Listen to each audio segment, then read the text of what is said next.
Bonjour à tous, bienvenue sur Psychobrio, la chaîne où je parle des relations entre personnes au niveau psychologique. Avant de commencer, si vous ne l'avez pas déjà fait, n'oubliez pas d'appuyer sur le bouton d'abonnement ci-dessous. Aussi, n'oubliez pas de cliquer sur la cloche de notification. Cela vous informera à chaque fois que je télécharge une nouvelle vidéo.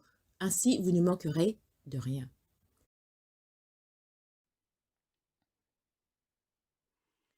Ceci est ma deuxième partie de la série sur la dissociation.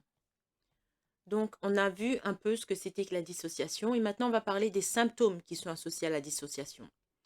On sait que certaines personnes atteintes de dissociation peuvent éprouver des symptômes supplémentaires de dépersonnalisation, c'est-à-dire le sentiment que on n'est pas réel, et aussi de déréalisation, c'est-à-dire que le sentiment que le monde n'est pas réel. Ces deux problèmes sont des problèmes graves de santé mentale. La dépersonnalisation et la déréalisation sont souvent des réponses à des événements traumatisants, des événements qui sont traumatiques et accablants auxquels on ne peut pas échapper, tels que la maltraitance à l'enfance ou le traumatisme de la guerre. Ce sont des réponses qui aident la personne à continuer à fonctionner alors qu'elle est gravement traumatisée. Donc, c'est une façon de ne pas accepter la réalité. Ce n'est pas qu'on le fait consciemment, non. C'est notre esprit a été tellement traumatisé que il rejette la réalité. Pensez à un enfant à qui on donne pour la première fois à manger un plat de légumes. C'est des carottes bouillies, je sais pas moi, des carottes bouillies et des pommes, comment on appelle ça là? Des petits pois bouillis. On lui donne ça à manger. L'enfant goûte et fait berk. Et qu'est-ce qu'ils font souvent? Ils rejettent l'assiette. Ils rejettent tout. L'assiette, les légumes, la fourchette, le tout. Pouf! Ils rejettent ça. C'est un peu comme ça que le cerveau, enfin l'esprit réagit face à des expériences qui sont hautement traumatisantes. Est-ce que tout le monde réagit comme ça? Non. Mais il y a des gens qui le font. Et souvent, bien souvent, ils le font inconsciemment. C'est pas quelque chose qu'on peut programmer dans notre esprit. Donc, il y a ce rejet de la réalité en se dépersonnalisant, c'est-à-dire en se, comment dire, en se voyant en dehors de son corps. C'est-à-dire que ce qui se passe, j'en ai parlé dans ma série enfin dans la vidéo précédente, ce qui se passe, c'est on voit notre vie comme si on regardait un film. Ou alors, il y a la déréalisation. Ça, c'est le monde n'est pas réel. Comme si on était dans, vous savez, le Truman Show. Le monde dans lequel Truman vit n'est pas un monde réel. C'est un monde qui est fabriqué, c'est faux. Le monde réel est de l'autre côté. Donc, un exemple supplémentaire de dépersonnalisation, c'est une expérience hors du corps, où les gens se voient d'en haut. Cela leur permet de sentir que tout ce qui se passe n'arrive pas. Dans les états de déréalisation, les gens sont détachés de leur environnement. Cela leur permet de sentir que leur situation n'est pas réelle ou que ce n'est qu'un rêve. Vous savez, c'est comme dans les films. Je pense que c'était dans, comment on appelle ça là? Dallas. Il est arrivé, vous savez, Dallas, il arrive des intrigues à n'en plus finir. Et à un moment, Victoria, c'est ça son nom? La jeune dame qui joue le rôle de Victoria, elle s'appelle Victoria, mais je ne me rappelle plus c'est quoi son nom dans le film. Eh bien, elle se réveille. C'est comme si toutes les expériences qui s'étaient passées les 4 dernières saisons, eh ben, c'était pas vrai. Elle avait fait un rêve.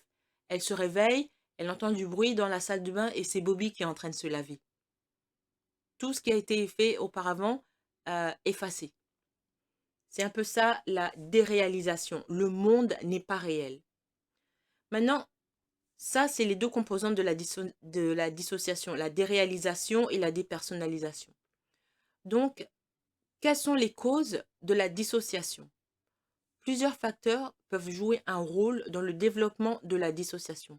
Parmi les causes potentielles, il y a les traumatismes, bien sûr, et il y a aussi la consommation de drogue et les troubles d'ordre mentaux. Donc, quelqu'un qui a survécu à la guerre, qui a vu les horreurs de la guerre, peut faire preuve de dissociation. Quelqu'un qui prend de la drogue, ça peut être n'importe quelle drogue illicite, comme la marijuana aussi, hein. La marijuana, les gens disent, oh, c'est rien, vous pouvez en prendre. Quand vous allez en Californie, vous allez entendre les gens, enfin, en Californie, Même au Canada, hein, moi j'étais là-bas, et vous entendez les gens qui disent: «Oh, la marijuana, c'est rien, ça fait rien, ça vous fait du bien, tana.» C'est pas vrai. Il y a une raison pour laquelle, initialement, dans plein de pays, c'était interdit. La marijuana, ça peut être une drogue aussi dangereuse que, le tabac, et la prise de marijuana continue, ça peut amener quelqu'un à devenir schizophrène. Peut-être que je ferai une vidéo. Il faut que je fasse mes recherches sur ça parce que je ne m'y connais pas trop, mais je sais que ça peut emmener des gens à devenir schizophrènes. Et il y a d'autres problèmes mentaux qui peuvent en résulter.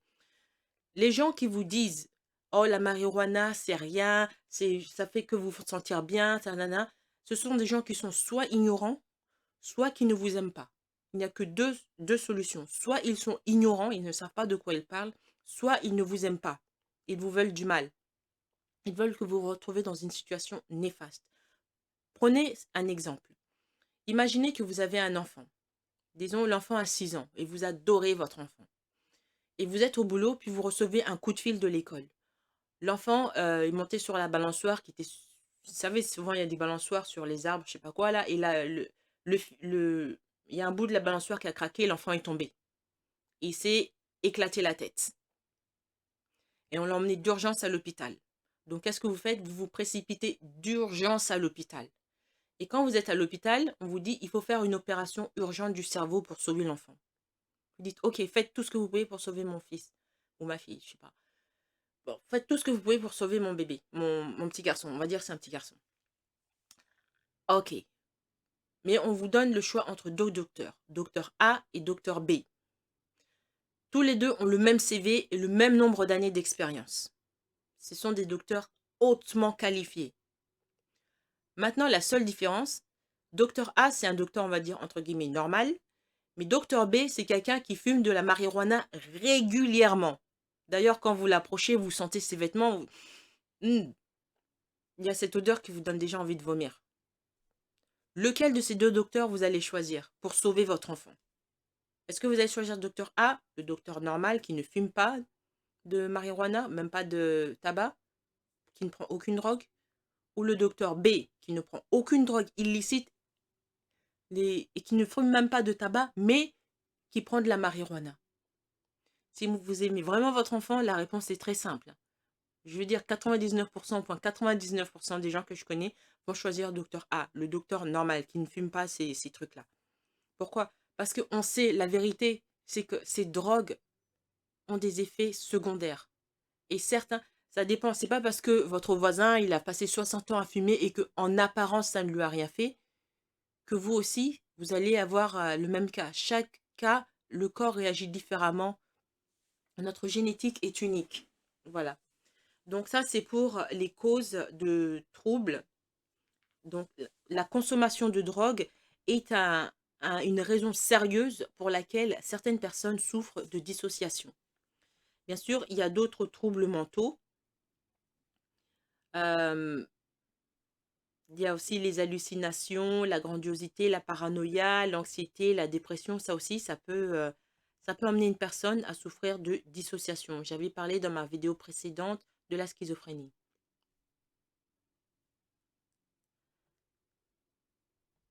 Comment peut-on recevoir un diagnostic de dissociation? Parce que tout le monde, c'est pas parce que vous avez eu un moment où vous avez eu l'impression d'être en dehors de votre corps que nécessairement vous souffrez de dissociation. Il peut y avoir ce qu'on appelle en anglais des one-off. C'est un moment singulier dans la vie où ben, les choses ne se passent pas exactement comme elles devraient, mais c'est un one-off, c'est pas quelque chose de continu. Comment est-ce que vous pouvez avoir un diagnostic, un professeur, un docteur qui va vous dire vous souffrez de dissociation? Eh bien, pour recevoir un diagnostic de dissociation, votre conseiller de soins, c'est le psychiatre, le psychologue, etc., va évaluer vos symptômes, il va connaître vos antécédents médicaux et il effectuera un examen physique et éventuellement commandera des tests de laboratoire pour exclure toute condition médicale sous-jacente. Ils peuvent, le docteur peut également vous référer à un autre professionnel de la santé mentale pour un diagnostic. Parfois, on a besoin d'un deuxième, comment dire, d'un deuxième avis médical. Un certain nombre d'évaluations peuvent être utilisées pour aider à évaluer et à diagnostiquer la dissociation. Par exemple, si vous éprouvez des symptômes dissociatifs, on peut vous donner un entretien clinique structuré pour la dissociation, l'échelle des expériences dissociatives, l'échelle de TSPT administrée par le clinicien. Enfin, tout ça, c'est un peu technique. Disons qu'ils ont tout un tas de procédés qu'ils peuvent faire pour amener à la conclusion que vous avez ou vous n'avez pas de dissociation. Maintenant, quels sont les traitements de la dissociation? Eh bien, si vous ou quelqu'un que vous aimez avez un trouble dissociatif, il est important de savoir que le traitement peut être un processus long et parfois difficile. Cependant, plusieurs options de traitement se sont avérées efficaces et peuvent inclure une psychothérapie, des médicaments ou une combinaison des deux. Bon, je ne vais pas rentrer dans les détails sur la psychothérapie. Vous savez, j'en parle souvent. Il y a la psychothérapie cognito-comportementale, comportementale dialectique et la désensibilisation. Il y a aussi des médicaments que vous pouvez prendre. Et maintenant, comment faire face à la dissociation? Étant donné que le stress et l'anxiété déclenchent parfois la dissociation, trouver des moyens de faire face à ces problèmes peut vous aider à mieux faire face à leurs symptômes. Donc, voici quelques mesures que vous pouvez envisager. Vous pouvez, 1, manger sainement pour réduire votre niveau de stress. La nourriture est importante, hein. Manger sainement, c'est-à-dire, ça ne veut pas dire que vous devez juste manger des fruits et des légumes toute votre vie jusqu'à ce que vous mourrez. De temps en temps, bien sûr, vous pouvez vous permettre, je ne sais pas moi, aller au McDo, des trucs comme ça. Mais votre fondation, c'est de la nourriture saine. Et quand vous mangez, essayez surtout d'éviter un excès de sucre. Contrôlez l'amont de sucre que vous consommez, parce que le sucre peut bousiller votre cerveau, en tout cas les fonctionnements neurotiques de votre cerveau. Vous devez dormir suffisamment chaque nuit. On dit essayer de dormir 8 heures par jour, certains disent plus ou moins. Moi je dis 8 heures par jour, c'est une bonne moyenne. 8 heures par jour, c'est bien. Bon, il y en a qui vont faire 6 heures, je ne conseille pas trop, parce qu'à la longue, ça peut être éreintant. Le but du sommeil, c'est de réparer votre corps. Donc, plus vous dormez, mieux c'est. Bien sûr, il ne faut pas exagérer. Personne ne vous dit qu'il faut dormir 12 heures par jour. Ça, c'est pas bien. Mais en règle générale, plus vous dormez, mieux c'est. Vous devez réparer votre corps. C'est le réparer de la tête aux pieds. Ça, c'est le but du sommeil. Vous devez bien sûr faire de l'exercice physique régulièrement, pas une fois tous les 30 ans, non, régulièrement. L'exercice, bien sûr, vous allez à la gym et si vous ne savez pas quoi faire, il y a toujours des conseillers là-bas pour vous aider. Ou vous pouvez même marcher. L'exercice physique, ça peut être quand vous allez à l'école, marcher 30 minutes pour aller à l'école, 30 minutes pour revenir. Ça, c'est une forme d'exercice. À l'école ou au boulot, quoi. Mais je conseille l'exercice physique normal comme l'aérobic, la marche et tout ça, mais à la gym et sous le regard d'un instructeur. Dans toutes les gyms, ils ont des gens qui sont là pour vous conseiller. Si vraiment vous ne pouvez pas vous permettre la gym, il y a toujours des vidéos YouTube où des professionnels vous montrent comment faire votre workout at home.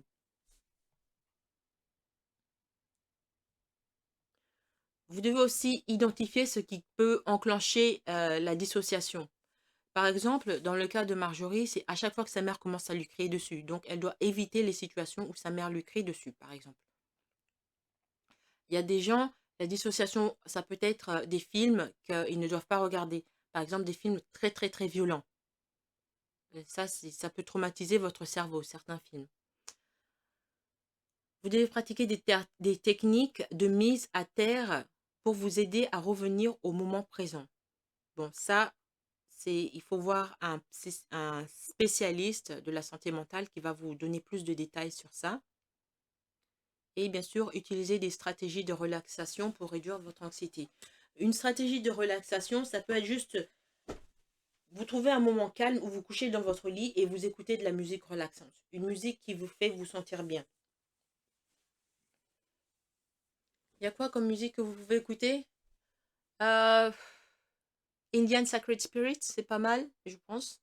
Euh, Il y a la musique de Thin Red Line. Thin Red Line. Thin, T-H-I-N, Red, comme la couleur rouge, and Line, L-I-N.